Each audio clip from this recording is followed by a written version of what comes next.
The Galactic Educational Institute Survival Studies program had a reputation. Not a good one, mind you, but a reputation nonetheless. It was where species from across 70 different star systems sent their best and brightest to learn the theoretical foundations of enduring harsh environments. Theoretical being the key word here. Professor Vrill'tok, a being composed mostly of gaseous thought and mild anxiety, floated nervously at the front of the lecture hall. His translucent form flickered with concern as he reviewed the class roster on his datapad. 23 students. 22 species he recognized. One he desperately wished he didn't. Humans. The word alone made his molecular structure quiver. Everyone had heard the stories. Everyone knew about Earth, the planet classified as a Class 12 Deathworld, where the rain could melt flesh, the plants could kill you by existing near them, and the dominant species had somehow decided all of this was, quote, pretty chill actually. 3 of them sat in the back row, looking far too relaxed for beings whose homeworld actively tried to murder them on a daily basis. The first was Marcus Tang, a stocky individual with dark hair and a smile that suggested he found everything slightly amusing. Next to him sat Elena Volkov, tall and lean, with eyes that seemed to catalog every exit in the room. The third, Jamie O'Connor, had red hair tied back in a practical knot and an expression of polite interest that somehow felt dangerous. Welcome, students, to Advanced Survival Theory, Vrill'tok began, his voice resonating through the translation implants everyone wore. This semester we will explore the academic principles of enduring hostile environments, extreme temperatures and resource scarcity, all from the safety of this classroom. Naturally, a ripple of relieved agreement passed through most of the class. Krelnix, a being from the gentle water world of Aquara Prime, actually sighed with audible relief. We'll begin with a simple hypothetical, the professor continued, pulling up a holographic display. You find yourself on a planet with an average temperature of -40 degrees. Your shelter has failed. You have no technological assistance. What is your first priority? Tentacles, appendages, and various sensory organs shot up across the room. The professor gestured to Threen, a crystallized life form from the mineral caves of Sigma 7. Obviously. Accept death with dignity, Threen stated matter-of-factly. No species can survive such temperatures without proper equipment. Murmurs of agreement echoed through the hall. From the back row, a hand slowly raised. Not shot up in panic, just casually raised like someone asking where the bathroom was. Professor Vrill'tok felt his form contract. Yes, human Marcus. Build a fire, Marcus said, as if this were the most obvious thing in the universe. Then make a shelter from snow. It's actually pretty good insulation. Or find a cave. Caves usually stay warmer than surface temps. The classroom fell silent. 22 species stared at the human as if he just suggested breathing vacuum. You would build a fire, Vrill'tok repeated slowly. In -40-degree weather. Well, yeah, Elena chimed in. Friction creates heat. 2 sticks, some dry tinder, a little patience, or use a fire plow method. Or a bow drill if you have time to make one. 2 sticks? Krelnix's water sac literally rippled with shock. You're saying your species can create thermal energy from wooden implements? Jamie shrugged.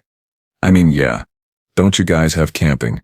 We have survival pods, squeaked Prill, a small fuzzy creature from a moon with 3 suns, with temperature regulation, and emergency beacons and nutritional paste dispensers. That sounds boring, Marcus said honestly. Professor Vrill'tok tried to regain control of his classroom, which was rapidly dissolving into chaos. Perhaps we should move to a different scenario. Let's discuss water procurement. He changed the hologram to show a desert landscape, barren and hostile under twin suns. Your ship crashes on this world. Daytime temperature reaches 60 degrees Celsius. Nighttime drops to freezing. Your water supply is contaminated. How long do you survive? This time the entire class looked depressed. This was clearly a you don't scenario. 3 to 4 days without water, said Threen sadly. We would perish. Nah, Jamie said cheerfully. Couple of options here. Morning dew collection using cloth or leaves. Solar still if you have any plastic sheeting from the ship. Dig for water near vegetation or at the base of cliffs. Look for animal tracks. They usually know where water is. Or Marcus added, if there's any cacti, some species store water. You'd need to know which ones aren't toxic though. Elena nodded. Transpiration bags work too. Tie a bag around a tree branch, the plant releases moisture. It collects. Not fast, but it works. The professor's gaseous form was now flickering rapidly, a sure sign of stress among his people. You're telling me your species has multiple methods of extracting water from? Nothing, not nothing, Elena corrected. From the environment. It's all there. You just have to know how to access it. This is madness, shrieked Vrill'tok, losing his professional composure entirely. These are survival scenarios designed to illustrate the importance of proper equipment and planning. They're not meant to have solutions. Then why teach them? Marcus asked, genuinely confused. The professor opened his mouth, or rather the equivalent thereof, then closed it. That was actually a fair question. A brave student named Kixlorn, who had 6 ice talks and came from a world of pleasant meadows, raised a claw. Professor, perhaps we could learn from the humans. If they have survived without technology, survived. Vrill'tok's voice hit a pitch that made several students wince. Their planet has weather phenomena that generate wind speeds over 300 kilometers per hour. They call them hurricanes and they just live near them. On purpose. Florida's nice, Jamie offered helpfully. Florida is a classified disaster zone in 16 galactic databases. The professor shrieked. Yeah, but the beaches are great, Marcus said.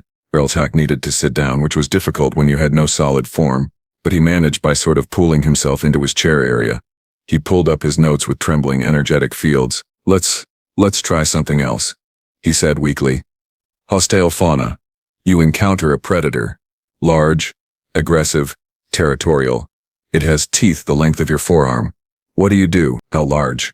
Elena asked. Does it matter? Kind of. Different strategies for different sizes.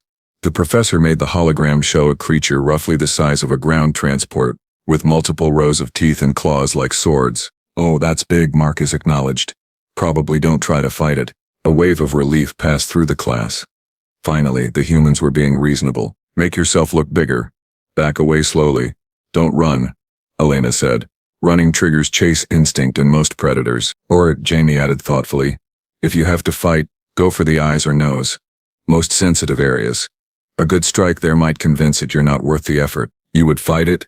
Pearl's voice went up 3 octaves. It has teeth longer than your arms. I mean, if you have no choice, Marcus said. Humans have actually fought off bears, sharks, alligators. There was this one guy who punched a kangaroo to save his dog. What's a kangaroo? Asked Kixlorn. Jumping marsupial. Can kick hard enough to shatter ribs. And humans keep them as what, decorative fauna? Not exactly keep them. They're just around. Australia has them everywhere. Australia? Vrill'tok pulled up his database, his form already paling at what he knew he'd find. Oh no! Oh no! The hologram changed to show Earth, specifically the Australian continent. The database entry appeared beside it. Warning level, extreme. Hostile fauna count, astronomical. Venomous species. Yes, all of them. This continent, the professor said slowly, has spiders that can kill you, snakes that can kill you, jellyfish that can kill you, octopi that can kill you, snails that can kill you, fish that can kill you, and plants that can kill you. And you just live there? My aunt lives in Sydney, Jamie said brightly. It's lovely. Great opera house. The classroom had gone completely silent. Every alien student was staring at the 3 humans as if seeing them for the first time. 3's crystalline structure literally cracked. Your world is trying to exterminate you. Marcus made a so-so gesture. It's just kind of lively. Lively? Squeaked Prill. My homeworld's greatest danger is occasionally rain that's slightly too warm. Must be nice. Elena said without a trace of irony. Professor Vrill'tok made a decision. A possibly unwise decision, but a decision nonetheless. He had to understand. The entire Galactic Educational Institute needed to understand how these Deathworlders had survived. Humans, he said formally, would you be willing to give a guest lecture? Share your survival methods? The 3 looked at each other, seemed to have an entire conversation with their eyes, then shrugged in unison. Sure, Marcus said. Could be fun. Fun, the professor thought dimly. They think sharing knowledge of surviving apocalyptic hellscapes is fun. What had he gotten himself into? The following week, Professor Vrill'tok floated into his classroom with the kind of dread usually reserved for impending supernovas. He had spent 6 sleepless cycles reviewing Earth's environmental data, and each new piece of information made him question the sanity of the entire human species. The 3 humans stood at the front of the lecture hall looking far too comfortable. They had brought items. Strange primitive items that made the other students lean away nervously. Right then, Marcus began, hefting what appeared to be a length of cord. Today we're going to talk about practical survival. Not theory. Actual hands-on stuff. Krellinix's water sack bubbled anxiously. When you say hands-on, you mean metaphorically. Yeah, nope, Elena said cheerfully, pulling out what looked like sharpened rocks attached to sticks. We're going to teach you how to not die. But we have a perfect record of not dying, protested Threen. We do this by avoiding all dangerous situations. Jamie smiled, and somehow it was scarier than if she had frowned. What happens when you can't avoid them? Silence. Exactly. She continued. So, Lesson 1. Fire. The most important survival tool humans ever discovered. Well, after pointy sticks, she proceeded to dump what appeared to be dried plant matter onto a table. Then, taking 2 pieces of wood, she began rubbing them together with practiced efficiency. The class watched in horrified fascination. The friction generates heat, Elena explained as Jamie worked. Eventually the heat becomes sufficient to create an ember in the tinder. You then carefully nurture that ember with breath and additional fuel until you have flame. This is barbaric, whispered Kixlorn. You're creating uncontrolled plasma reactions. It's called a campfire, Marcus said. Humans have been doing this for roughly 300,000 years. 300,000 years? Professor Vrill'tok nearly dissipated entirely. You've had uncontrolled fire for longer than most species have had language? Oh, we had language too, Jamie said, still working on the fire bow she had now constructed. We just also had fire, kind of needed it honestly. Earth gets cold, smoke began to rise from her tinder bundle. Several students actually gasped. Pearl made a noise like a kettle whistling. She's doing it, breathed Threen. She's actually creating thermal energy from wooden implements. Jamie gently blew on the ember, coaxing it to life. Within moments a small flame flickered into existence. She carefully added larger pieces of fuel, building the fire up until it crackled merrily on the demonstration table. The class erupted into chaos. There's open flame in the classroom. We're all going to die. I didn't sign up for this. Everyone calm down, Professor Vrill'tok said, though his own form was flickering wildly. The classroom has fire suppression systems. Probably. I assume it's a tiny fire, Elena said reasonably. Completely controlled. Watch. She casually reached over and smothered it with a metal container, cutting off the oxygen supply. The flame died instantly. See? Safe. Your definition of safe is deeply concerning, the professor muttered. Right. Moving on, Marcus said, picking up his cord. Knots and rope work. Essential for building shelters, securing items, climbing, rescue work, you name it. He proceeded to demonstrate a series of knots, each more complex than the last. His hands moved with practiced ease, creating loops and hitches that held firm under tension. This is a bowline, he explained. Creates a fixed loop that won't slip. Great for rescue work or securing yourself to an anchor point. This is a clove hitch, good for starting and finishing lashings. This is a trucker's hitch, gives you mechanical advantage for tightening. Kixlorn tentatively reached out an eye stalk. May I try? Sure. Marcus handed over the rope. What followed was possibly the most awkward 5 minutes of the semester, as Kixlorn attempted to manipulate the cord with eye stalks, clearly not designed for such tasks. Eventually, with coaching, something resembling a knot emerged. I did it, Kixlorn's eye stalks waved excitedly. I created a connection using only fiber and physics. That's the spirit, Marcus grinned. Jamie had moved on to demonstrate water filtration. She had brought a clear container, which she filled with murky water that made several students recoil. Okay, so this water is contaminated, she said. Full of sediment, possibly bacteria, definitely not safe to drink. But with a few simple materials we can fix that. She created a layered filter using sand, charcoal, and gravel, carefully arranged in a container with holes in the bottom.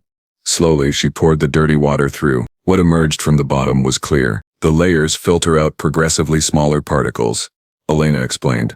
Gravel catches the big stuff, sand gets the smaller particles, charcoal absorbs chemicals and impurities. It's not perfect, you'd still want to boil it ideally, but it's drinkable in an emergency. You would drink that, Threen said flatly. You would voluntarily consume filtered, contaminated liquid. Done it dozens of times camping, Jamie said. Still here. Your species' definition of recreation is deeply disturbing, Professor Vrill'tok observed. Wait until you hear about rock climbing, Marcus said. I don't want to know. It's where you climb up sheer rock faces using only your hands and feet. I said I didn't want to know. But the students were leaning in now, curiosity overcoming fear. Prickle raised a tiny paw. Do you ever fall? Sometimes, Elena admitted. That's why you use protection. Ropes, harnesses, anchors. Though some people free solo, asked Krelinix, climb without any safety equipment. The classroom fell silent again. Why? Kixlorn finally asked. Why would anyone do that? Elena considered the question seriously. Because it's there. Because it's challenging.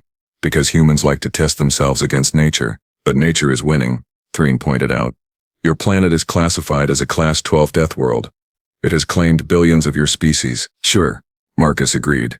But we're still here, still climbing mountains, still exploring deserts, still diving deep oceans. Every generation we get a little better at surviving. A little tougher. A little more adaptable. Jamie pulled out another item. This one looking like a blade made from chipped stone. This is a hand axe. Humans were making these 2.5 million years ago, before we had written language, before we had agriculture, before we had anything that most species would call civilization. We had tools. She demonstrated how to use it, carefully shaping a piece of wood with controlled strikes. Chips flew off, forming a point. Now it's a spear, she said simply. For hunting, for defense, for fishing. One tool, multiple purposes. That's survival thinking. Everything you carry should have more than one use. The students watched, mesmerized. Your species, Professor Vrill'tok said slowly, spent millions of years as persistence predators on a hostile world, developing tool use and fire manipulation, surviving ice ages and megafauna and diseases and disasters, all without any of the technology that most species consider essential for basic existence. Pretty much. Yeah, Marcus agreed. And you think this is normal? I mean, it's normal for us. Vrill'tok looked at his datapad, then at the humans, then back at his datapad.